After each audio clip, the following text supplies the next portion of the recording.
Hi guys, mo ni ang akong Joson Kanta Pro 2. So, kanay guys, daghan ni siyang pwede buhaton, no? Pwede na may connect ang player, o HDT, no? Connect na ko na siya sa akong Kanta Pro. Dayan, ang TV sa connect sa siya sa Kanta Pro. Via Bluetooth lang na siya. Pwede sa kaning karaan nga DVD player. Pwede siya i-connect. Iduha na siya yung input, aux 1 or aux 2. Dari ang input niya. I-press. USB, optical, aux, aux 1, aux 2, ang Bluetooth. So, nasa dyan dari adjustan sa imong tingog. Pareha na ako kay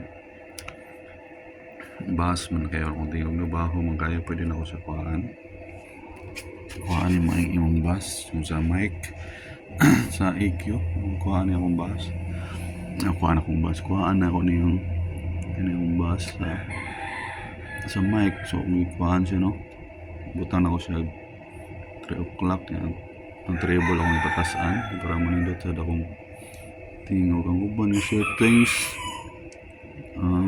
sa effects kurang ikuha ng bass pod pagkataas ako gamay ng treble ngayon magmura siya akong giusab.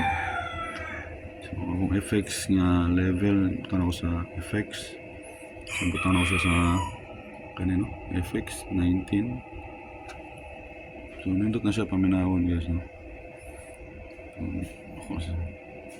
So sampulan na to, no? Sampulan na to na. So ako rin siya i-connect sa TV guys.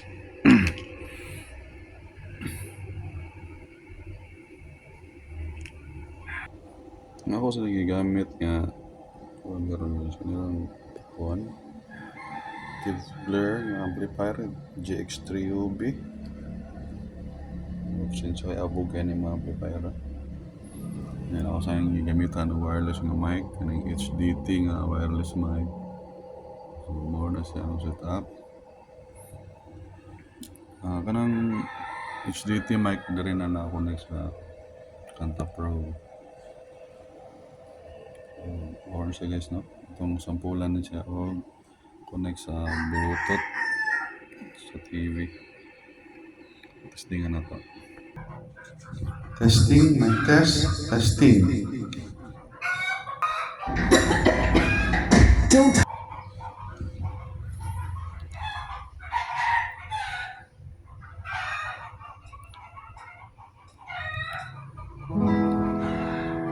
Welcome.